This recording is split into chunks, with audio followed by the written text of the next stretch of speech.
Bismillahirrahmanirrahim. Assalamualaikum warahmatullahi wabarakatuh. Nah, siang semuanya. Nah, jadi hari ini kita melanjutkan materi kita karena beberapa pertemuan yang lalu kita sempat tertunda karena sesuatu lain hal. Jadi hari ini kita lanjutkan yang berkaitan tentang materi masih dalam definisi kaca. Namun hari ini kita akan membahas tentang bagaimana karakteristik dari sebuah kaca ketika kita melihat strukturnya secara mikroskopis gitu ya.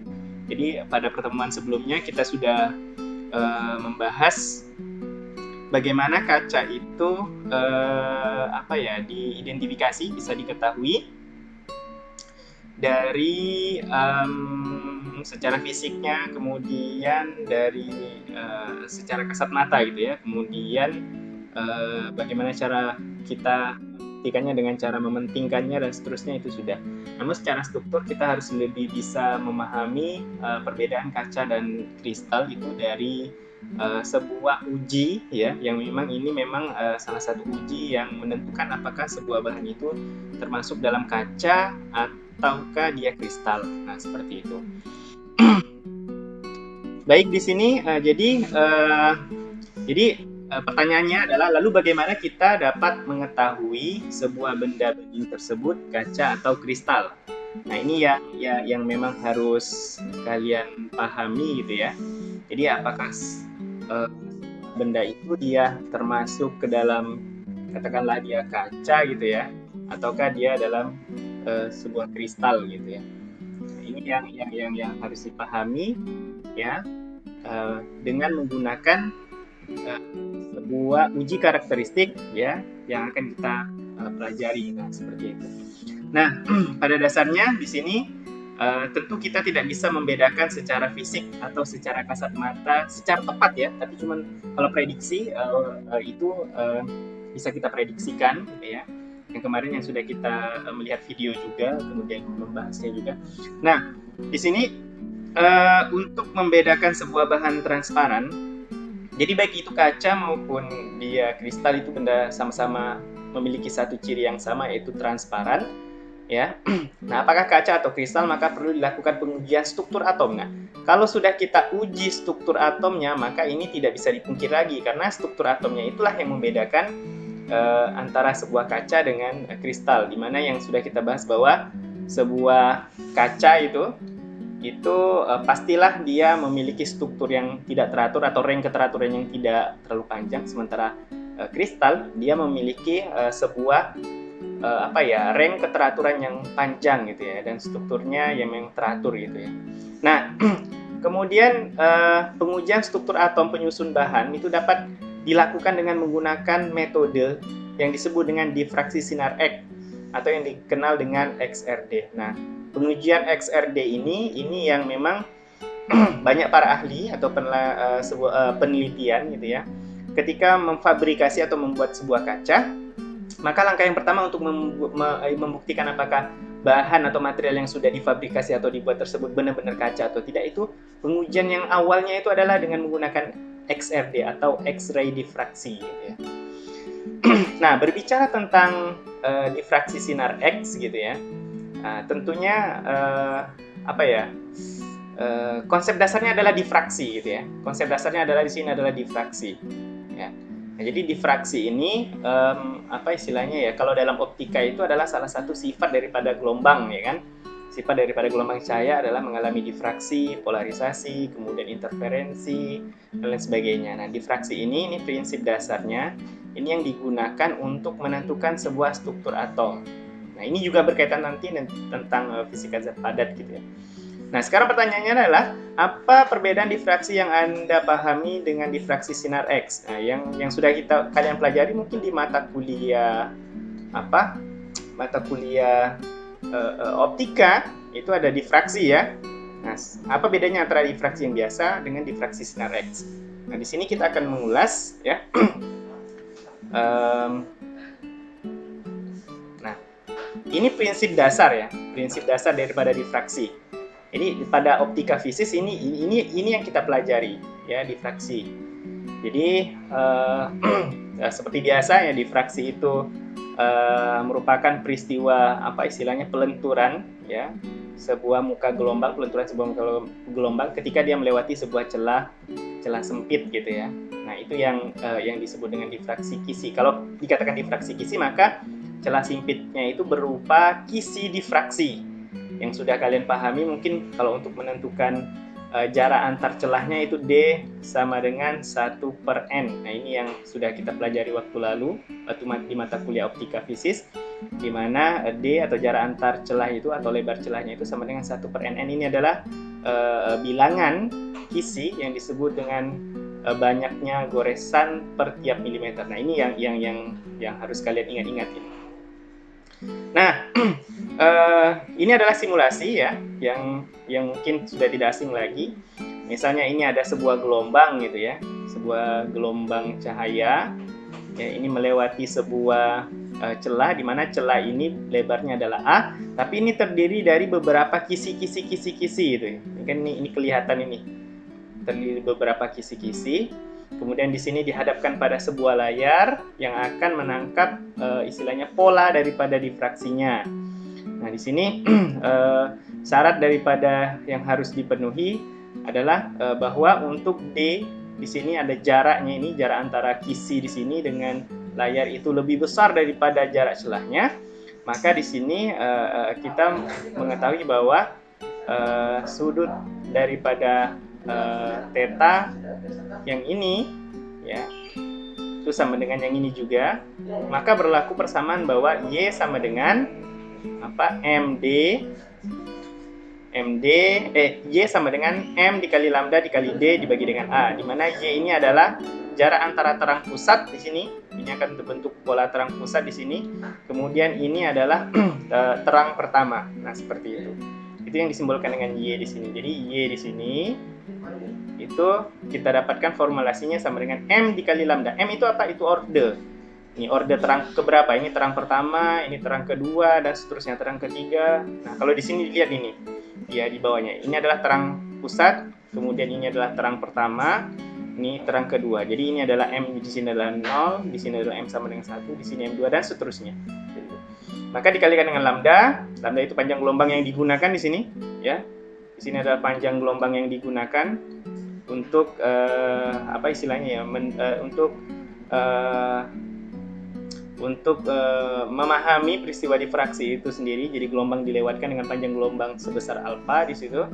Nah, di sini dikalikan dengan D, dia adalah jarak antara kisi dengan permukaan di sini, permukaan layar maksudnya, kemudian dibagi dengan A. Nah, di mana A itu tadi lebarnya. Jadi itu adalah jaraknya. Nah, seperti itu. Jadi kalau kita melihat ini ya simple ya. Nah, bagaimana dengan difraksi sinar X gitu ya. Nah, kalau kita lihat difraksi sinar X ya sama, cuman yang digunakan prinsipnya sama, cuman yang digunakan di sini adalah X-ray.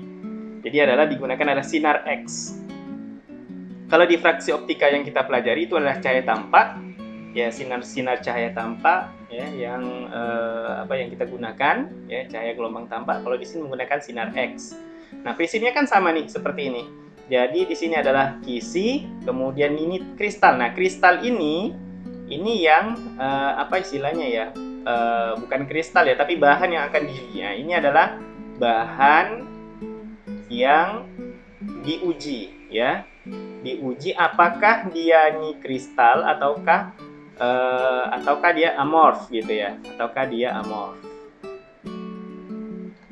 Nah, ketika dilihat di sini, ya ketika dia kristal, maka yang terjadi adalah pasti struktur atau istilahnya di layar ini akan terbentuk pola-pola yang teratur gitu ya.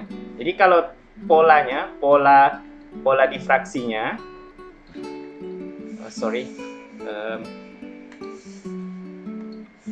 jadi pola difraksinya itu sendiri, ya. Kalau dia terbentuk dia teratur, ya. Kalau dia teratur maka sudah jelas dia kristal, gitu ya. Nah, jadi pola teratur gitu ya. teratur atau membentuk suatu suatu pola tertentu gitu. Nanti akan kita lihat polanya seperti apa. Maka dia pasti kristal. Ya, tapi kalau dia tidak teratur, ya. Kalau dia tidak teratur, maka nanti dia akan amorf gitu. Jadi ada dua pola gitu ya. Nah, seperti itu. Jadi dasarnya kalau seandainya kenapa kok pola teratur itu dikatakan kristal? Karena di sini kisinya pasti teratur di sini. Nah, sehingga kisi yang teratur di sini itu akan menjadikan polanya juga teratur antara pola gelap sama pola terang gitu ya. Jadi pola difraksi kan harus kalian pahami bahwa pola difraksi itu yang sudah kita pelajari bahwa ada dua pola itu. Pola difraksi yang pertama pola terang atau yang disebut dengan difraksi maksimum, kemudian ada pola gelap atau yang disebut dengan difraksi minimum. Nah, seperti itu. Nah, kita akan lihat bagaimana pola daripada sebuah kristal. Nah, kalau kita lihat di sini, ini kan kelihatan nih, ya. Kelihatan bahwa kalau dia kristal dia tuh ada pola-pola teratur gitu ya. Pola teratur. Kalau di sini kayak seperti bunga gitu. Kenapa kok hasil polanya seperti bunga ini? Ya wajar kalau teratur seperti ini karena kristal itu kan kisinya kan teratur gitu ya. Jadi kalau cahaya daripada gelombang, ya kan? Atau gelombang cahaya maksud saya, kemudian dikenakan ini menggunakan sinar X ya. Misalnya sinar X ditembakkan pada sebuah bahan gitu ya. Mengenai sebuah bahan, maka di sini karena bahan ini adalah kristal, ya teratur, maka yang terdifraksinya itu pasti ini polanya adalah pola teratur juga, ya kan? Nah, seperti itu. Nah, jadi ini adalah pola daripada kristal. Kalau yang A ini adalah single crystal of mineral beryl. Nah, ini adalah bentuknya. Kemudian yang B ini adalah enzim rubisco. Ini yang sudah terbentuk menjadi kristal. Nah, seperti itu. Kemudian selanjutnya, kalau kita berbicara tentang kristal, ya kan, mungkin kalian sudah belajar di fisika zat padat ya. Nah, jadi struktur atom kristal ini mengingatkan lagi dalam sebuah struktur daripada kristal. Sudah jelas di sini ada yang namanya pola atau seandainya bentuk daripada kristal, ada yang bentuk isometrik. Ingat bahwa kalau isometrik itu bentuk kristalnya dia A sama dengan B sama dengan C sama dengan 90 derajat. Kemudian sudut daripada alfa sama dengan sudut daripada beta sama dengan daripada sudut gamma. Ini hanya mengulang saja. Nah, kemudian di sini ada yang bentuk heksagonal, rombohedral, tetragonal, atrombik dan seterusnya. Ini yang mungkin ada monoklinik, kemudian ada triklinik. Ini semuanya ada syarat-syaratnya. Ada A tidak sama dengan B, tidak sama dengan C, kemudian alfanya sama dengan beta dan seterusnya. Itu yang menentukan daripada bagaimana bentuk daripada kristalnya, daripada bentuk kristal. Jadi kalau saya dikatakan sebuah bahan itu kristal, ditanya lagi bentuknya, struktur kristalnya apa? Nah, gitu ya. Apakah isometrik, apakah heksagonal, rombohedral, tetragonal dan seterusnya, itu ditentukan oleh yang disebut dengan parameter kisi. Nah, jadi kalau kita lihat di sini ada yang disebut dengan parameter kisi. Nah, di sini. Nah, ya, parameter kisi. Jadi parameter kisi ini inilah yang menentukan ya apakah sebuah kristal itu dia memiliki bentuk kisi difraksinya itu apakah kisinya maksudnya kisi kristalnya apakah berbentuk heksagonal, apakah berbentuk rombohedral ataukah tetragonal ataukah dia isometrik ya kan, ataukah atrombik ya, kemudian apakah dia monoklinik, kemudian ataukah triklinik dan seterusnya. Itu diukur dari mana? Daripada parameter kisi. Jadi parameter kisi ini boleh dikatakan ada 7 sistem kristal dan 14 kisi kristal gitu ya. Nah, ini parameternya apa? Parameternya yaitu bagaimana A atau mungkin daripada lattice di sini atau kisinya ya. Jarak antar kisinya itu yang disebut dengan A-nya, B, C, kemudian sudut bidangnya ada alfa, beta, gamma. Itu yang dua parameter ini yang menentukan A, B, C-nya ini, kemudian alfa, kemudian beta, gamma, kemudian A, B, C itu yang menentukan apakah bentuknya itu heksagonal, rombohedral dan seterusnya.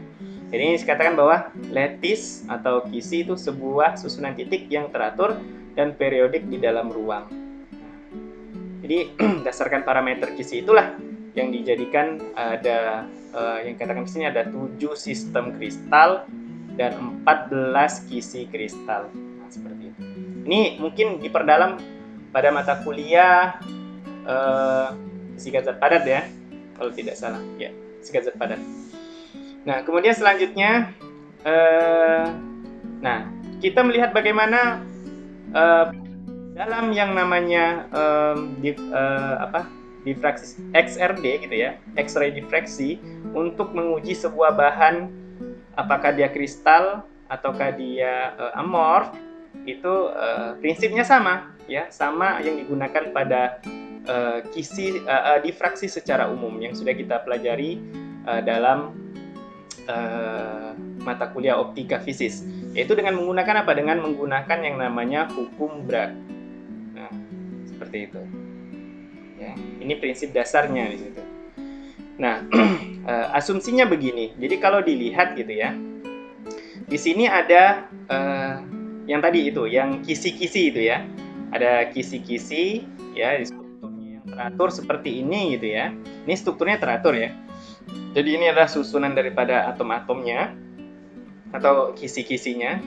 Ya, ini memiliki sebuah besaran. Yang pertama adalah A, itu adalah konstanta kisinya. Kemudian D, itu adalah jarak antar bidang.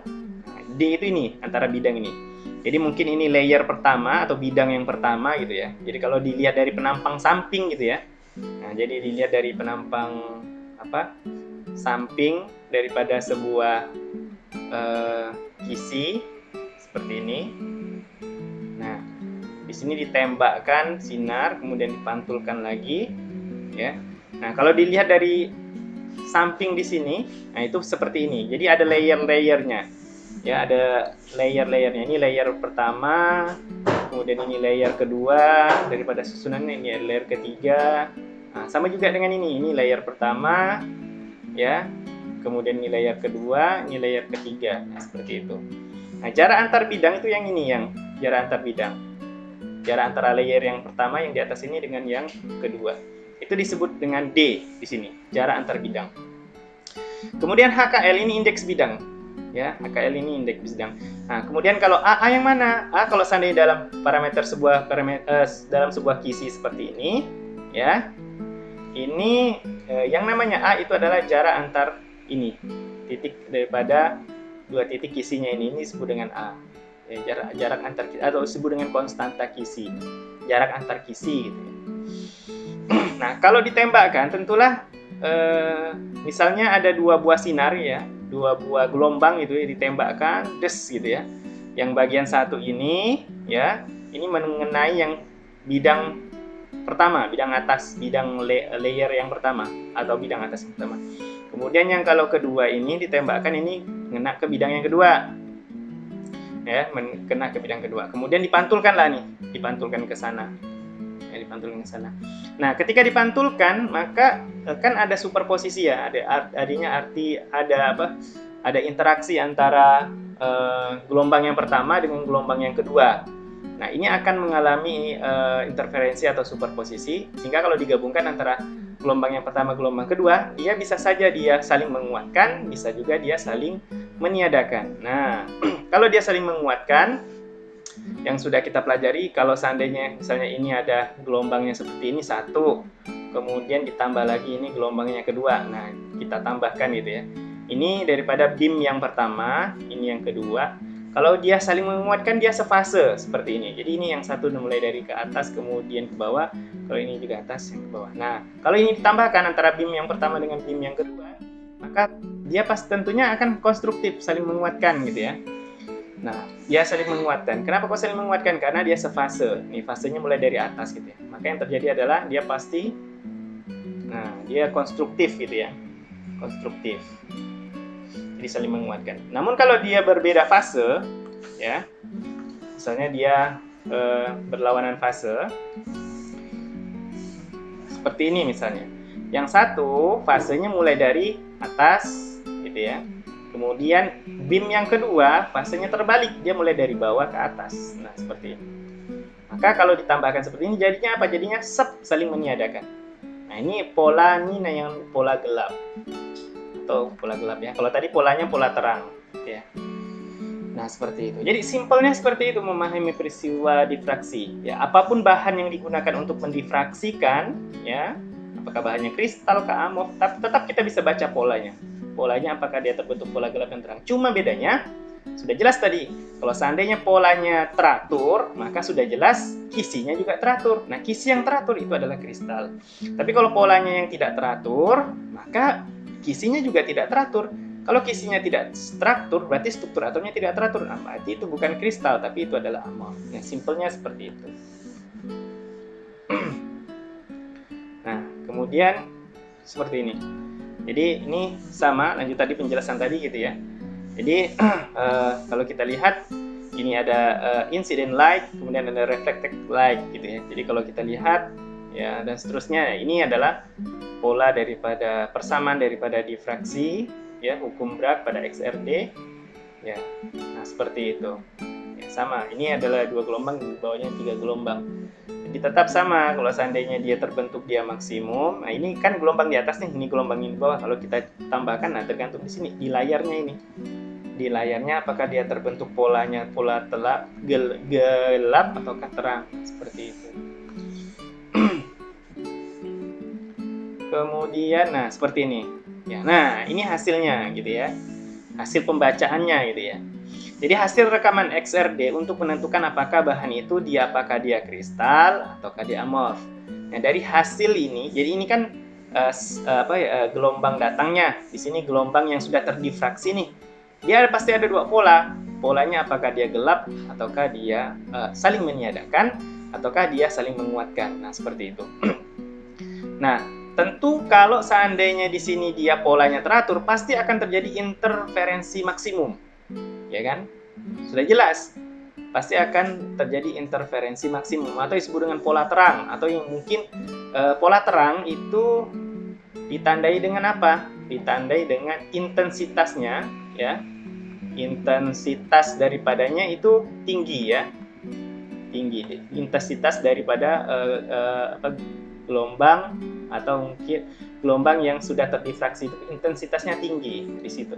Nah, jadi tapi kalau seandainya dia pola gelap, pasti dia saling meniadakan. Jadi kalau gelap, saya katakan ini, kalau di sini pasti dia intensitasnya rendah. Rendah. Ya, intensitasnya rendah. Bahkan kalau untuk kasus-kasus tertentu, kalau seandainya memang strukturnya mungkin acak-acakan, maka tidak dimungkinkan terjadinya intensitas yang tinggi. Kenapa? Karena polanya tidak teratur di situ ya. Nah, di sini hasil uji XRD dilakukan, ini hasil penelitian saya di sini. Jadi ini hasil penelitian saya. Di sini pernah saya membuat sebuah kaca, kemudian saya uji sampelnya di Laboratorium Kimia Fakultas MIPA UGM.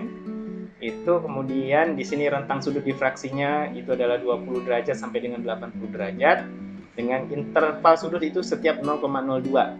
Ya, ini diambil kecil-kecil sudutnya gitu ya. Nah, ternyata ada 2 pola di sini ya. Sampel yang pertama yang ini sampel yang kedua. Nah, coba dilihat ya. Terlihat sekali gitu ya. Bahwa di sini kalau intensitasnya di sini tidak ada yang tinggi gitu ya. Tidak ada yang tinggi.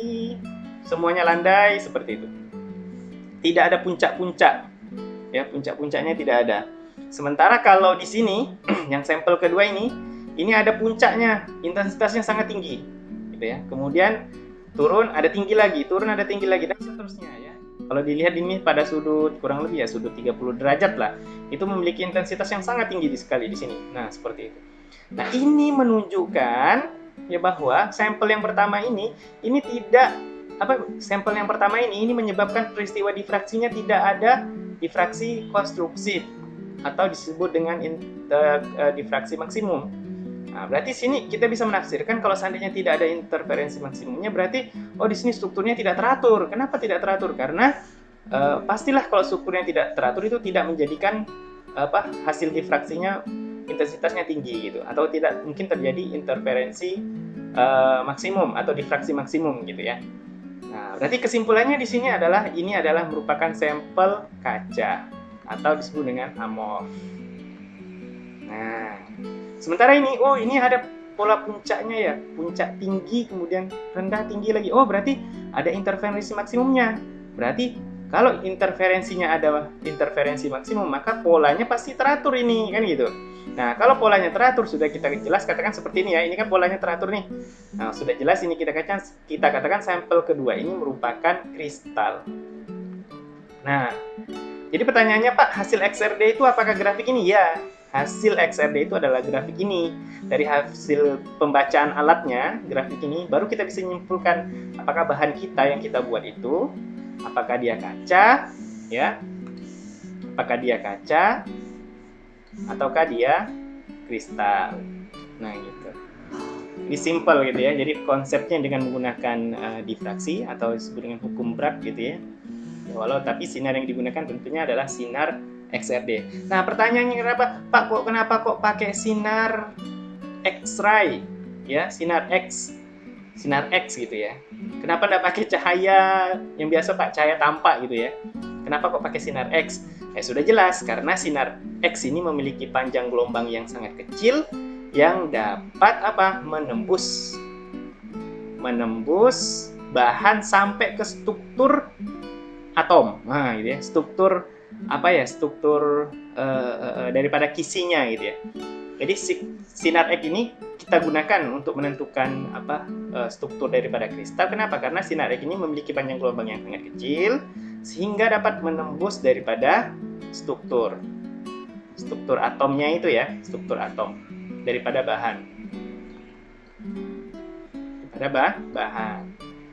Nah, seperti itu ya. Kalau seandainya menggunakan cahaya tampak tidak bisa, karena cahaya tampak, jangankan cahaya tampak kena ke plastik aja kan tidak mungkin tembus, ya kan? Atau cahaya tampak atau katakanlah cahaya-cahaya yang biasa yang kita gunakan itu kalau ditembakkan ke bahan plastik, kemudian ke kayu atau mungkin ke bahan-bahan tertentu tidak akan tembus gitu. Tapi kalau sinar X ini pasti akan menembus gitu ya. Pasti akan menembus sampai ke struktur atom. Ya, pada tingkatan permukaan atau layer-layer tertentu tadi. Nah, itu prinsip penggunaannya. Kemudian selanjutnya, nah di sini hasil yang lebih detail daripada katakanlah ini hasil daripada kristal tadi itu ya. Nah, jadi penentuan jarak antar bidang atom kristal ya, D dan konstanta kisi atom A. Jadi kalau tadi kan kita ketahui gitu ya. Jadi dalam persamaannya N sama dengan D sama dengan A dibagi dengan akar H kuadrat ditambah K kuadrat ditambah L kuadrat ya. Ini dikalikan dengan lambda ya. Ini yang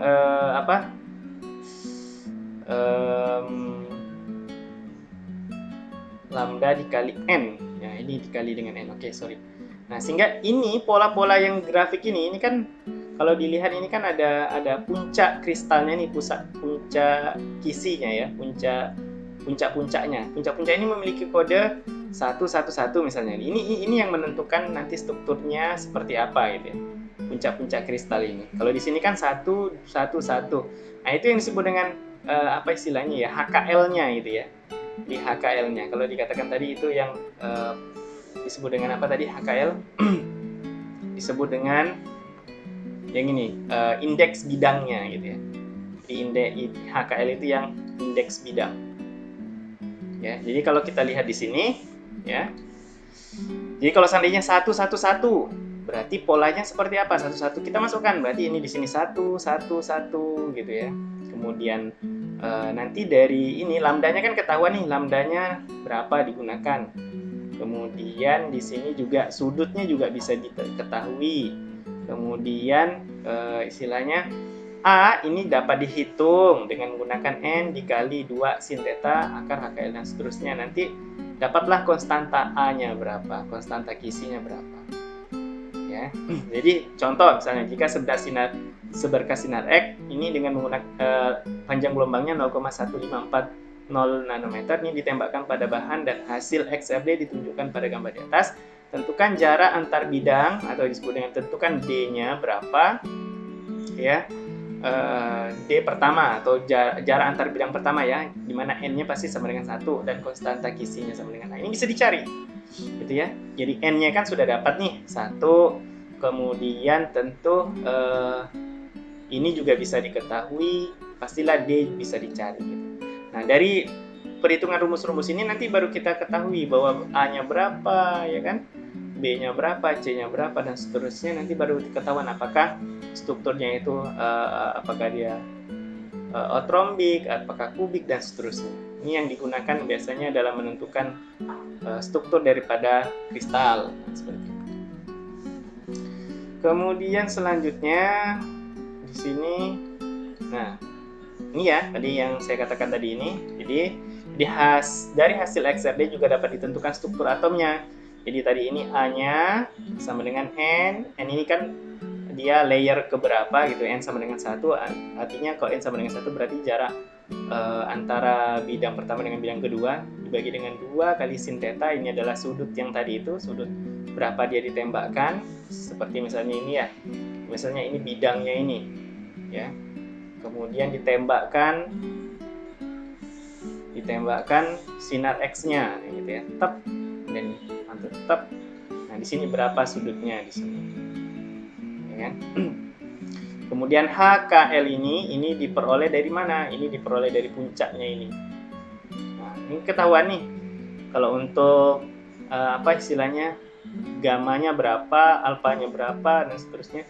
Barulah bisa kita tentukan kalau A sama dengan B sama dengan C, kemudian ternyata alfa sama dengan beta sama dengan gamma sama dengan 90, maka bentuknya adalah kubik, ya, gitu. Bentuknya adalah kubik. Kalau seandainya parameternya diketahui ternyata berbeda, misalnya A sama dengan B tapi tidak sama dengan C, maka mungkin dia tetragonal ataukah dia outrombik dan seterusnya, seperti itu ya. Baik, selanjutnya di sini oke, mungkin itu yang bisa saya sampaikan terkait dengan salah satu karakteristik daripada kristal dan amorf ya. Itu dapat kita tentukan ya berdasarkan daripada strukturnya ya. Strukturnya didapat dari mana? Dari hasil XRD dengan menggunakan prinsip apa? Prinsip difraksi sinar Bragg atau hukum Bragg gitu kan tadi ya. Nah, mungkin itu yang bisa dapat saya sampaikan. Kalau ada pertanyaan silakan, yang ingin bertanya saya persilakan. Silakan.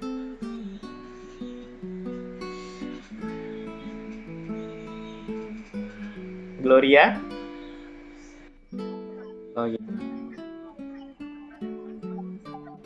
Oh gitu ya. Ada lagi yang lain yang ingin bertanya? Mungkin silakan, saya persilakan.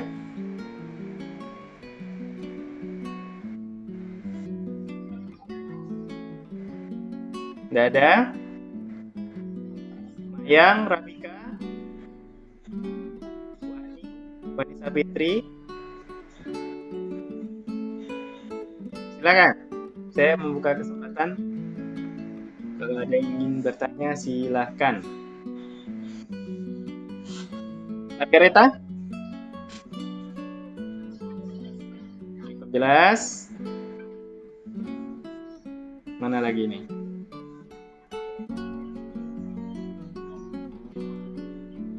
File yang mana? File yang baru saya coret-coret.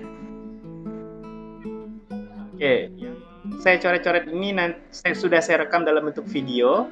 Nanti videonya saya share di Google Classroom-nya, ya.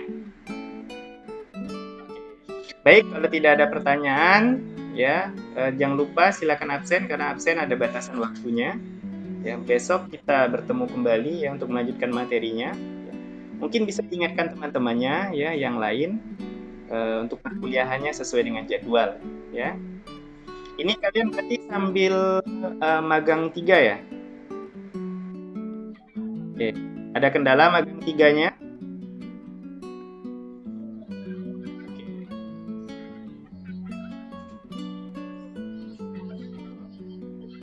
Oh iya, ada masalah karena kan mungkin minta waktu lah ya. Karena memang kalau kira-kira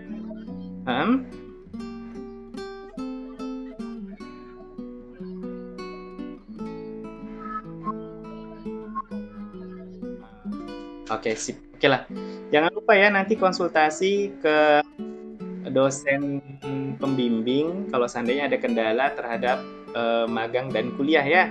Karena memang ketika magang itu memang wajib masih melanjutkan perkuliahan. Karena ya inilah keuntungan kalau belajar online ya, artinya tidak harus pulang dulu ke Pontianak, artinya perkuliahan masih bisa dilaksanakan. Nah, gitu ya. Oke, sampai berjumpa kembali ya, mudah-mudahan dalam keadaan sehat semua ya. Baik, saya Hari. Assalamualaikum warahmatullahi wabarakatuh.